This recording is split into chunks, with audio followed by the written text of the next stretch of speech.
علیکم، میں لبنہ ملک اپنے یوٹیوب چینل کے ساتھ آپ کی خدمت میں حاضر ہوں اور آج ہم یہ ڈسکس کرنے لگے ہیں کہ اگر عمران خان چاہتے تو فوری طور پہ اسمبلیاں تحلیل کر لیتے، لیکن انہوں نے ایسا نہیں کیا۔ انہوں نے پہلے تو لانگ مارچ اناؤنس کیا اور لانگ مارچ کے بعد انہوں نے یہ اناؤنس کیا کہ پنڈی جلسہ ہوگا، اور پھر پنڈی جلسے میں انہوں نے اپنا فیصلہ اسمبلیاں ختم کرنے کے حوالے سے سنایا۔ عمران خان بار بار یہ کہتے دکھائی دیے کہ دسمبر کے آخری ہفتے تک اسمبلیاں تحلیل ہو جائیں گی، لیکن ایسا نہیں کیا انہوں نے۔ اور جب حتمی اعلان کیا انہوں نے اسمبلیاں تحلیل کرنے کے حوالے سے، تو اس وقت انہوں نے یہ بتایا کہ ایک ہفتے کے بعد میں اسمبلیاں تحلیل کرنے جا رہا ہوں، کیونکہ بیسکلی وہ گیم پلان یہ دیکھ رہے تھے کہ اسٹیبلشمنٹ اور پی ڈی ایم سامنے آ جائیں، کیونکہ ان کو اس چیز کی خبر تھی کہ پی ڈی ایم اور اسٹیبلشمنٹ مل کے اسمبلیاں بچانے کے لیے میدان میں یہ لوگ خود اتریں گے، آئیں گے، اور ڈیفینیٹلی کاف لیگ کا حتمی امتحان بھی مقصود تھا۔ خان صاحب اس حوالے سے بھی باخبر رہنا چاہتے تھے کہ کاف لیگ ان کے ساتھ کتنی لائلٹی کے ساتھ چل رہی ہے، اور ان کا مقصد بیسکلی یہ تھا کہ وہ پوری طرح سے دیکھ لیں کہ ان کا پوٹینشیل اور حتمی رد عمل کیا ہے، چاہے وہ پی ڈی ایم ہو، چاہے وہ کاف لیگ والے ہوں، یا چاہے وہ اسٹیبلشمنٹ ہو۔ عدلیہ پہ دباؤ ڈالا اور موجودہ صورتحال کو جاننا، یہ تمام چیزیں خان صاحب نے اپنے ہی انداز میں یہ بازی کھیلی ہے، اور بلا شبہ بہت بہترین انداز میں کھیلی ہے۔ آپ سبھی اس چیز سے باخبر ہیں کہ عمران خان اس وقت جس پوزیشن میں ہیں، انہیں اسمبلیوں کے آنے سے، جانے سے، رہنے سے یا نہ رہنے سے قطعاً کوئی فرق نہیں پڑتا۔ انہیں اس چیز سے قطعاً کوئی دلچسپی بھی نہیں ہے کہ صوبائی حکومتیں پاکستان تحریک انصاف ہی کی رہیں، چاہے کسی کی بھی حکومت آ جائے، کیونکہ وہ اپنے مخالفین کو گھسیٹ کر ادموا کرنے میں اور ان کی سیاسی ساکھ کو بری طرح سے نقصان پہنچانے میں پوری طرح سے کمال رکھتے ہوئے انہوں نے یہ کمال انداز دکھا چھوڑا ہے۔ اور ساتھ ہی یہ بھی ہے کہ ان کی توقع کے عین مطابق امپورٹڈ ٹولے نے پہلے تحریک عدم اعتماد کا داؤ کھیلا، جو کہ پوری طرح سے ناکام ہوا۔ حالانکہ انہیں یہ خبر تھی تحریک عدم اعتماد ایک کمزور بازی ہے، لیکن اس کے باوجود انہوں نے یہ کھیلا، اور پھر اس کے بعد انہوں نے اسٹیبلشمنٹ کے میدان میں کودنے کے بعد گورنر پنجاب کو جب اعتماد کا ووٹ لینے کا کہہ دیا، تو یہاں سے گیم واضح ہونا شروع ہو گئی۔ بہت اچھے سے یہ پتہ لگنا شروع ہو گیا کہ ہینڈلرز ابھی بھی ان کے سر پر ہاتھ رکھے ہوئے ہیں، اور اب اس وقت خان صاحب کے پاس تو ڈھیر سارے آپشنز موجود ہیں۔ اس وقت اسمبلی میں ان کے پاس یہ نہیں کہ کوئی ایک نشست ہے، 2 نشستیں ہیں،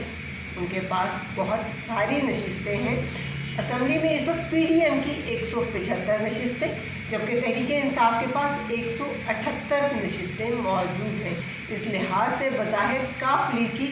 10 نشستیں اہم کردار ادا کرتے ہوئے دکھائی دیتی ہیں، اور حکومت سازی کے لیے جہاں پہ انہیں ایک اہم ترین انداز میں کہ پاکستان تحریک انصاف کے ووٹوں نے ایک اہم کردار ادا کیا تھا پرویز الہی کو وزیر اعلیٰ پنجاب بنانے میں،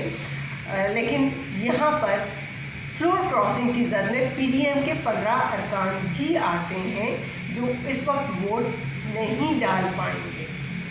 یہ بھی ایک اہم ترین چیز ہے، اور ڈپٹی اسپیکر پنڈی کا وہی نوجوان ہے، جی بالکل میں بات کر رہی ہوں واصف قیوم عباسی کی، کہ وہ وہی نوجوان ہے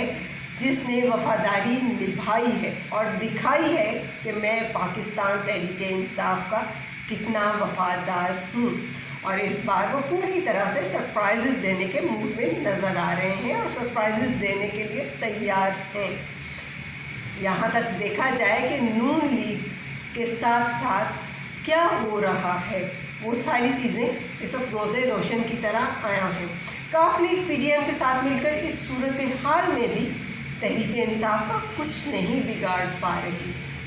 کیونکہ اگر وہ ایسا کچھ کرے گی بھی تو تمام کی تمام صورتحال جو ہے وہ پوری کی پوری میجورٹی کے ساتھ، ایک سمپل میجورٹی کے ساتھ تحریک انصاف ہی کے ہاتھ میں آ جائے گی، اور تحریک انصاف اپنی طرف سے جس کسی کو بھی امیدوار نامزد کرے گی وزیر اعلیٰ کا، وہ پوری طرح سے وزیر اعلیٰ بن کر سامنے آ جائے گا۔ اعتماد کا ووٹ لینے کے لیے گورنر پنجاب کی جانب سے گو کہ کہا گیا، لیکن اس میں بھی کچھ نہ بن سکا۔ یہ بھی بڑی سمپل سی بات ہے، اور کیونکہ اس حوالے سے پاکستان تحریک انصاف کی پارلیمنٹری پارٹی رضامند نہیں ہوئی، اور ان کی عدم شرکت جو ہے وہ ووٹ کو ناکارہ کرنے کے لیے پوری طرح سے کامیاب ہو گئی۔ یہاں پر اسٹیبلشمنٹ کا یہ پٹھو بھی کام نہیں آیا، یہ بھی کسی طور اہم نہیں ثابت ہوا۔ اور بھی بہت سارے قانونی آپشنز موجود ہیں، اور جس میں اسمبلی کی تحریر پہ سمری پہ دستخط جو ہے وہ پرویز الہی صاحب کر چکے ہیں، اور یہ تحریک عدم اعتماد سے تغافل بھی سرپرائز ہو سکتا ہے۔ اور عمران خان نے اپنے تمام وکلاء سے مشاورت کے بعد یہ بازی لگائی ہے۔ اب یہاں پہ چلے گی مائنڈ گیم،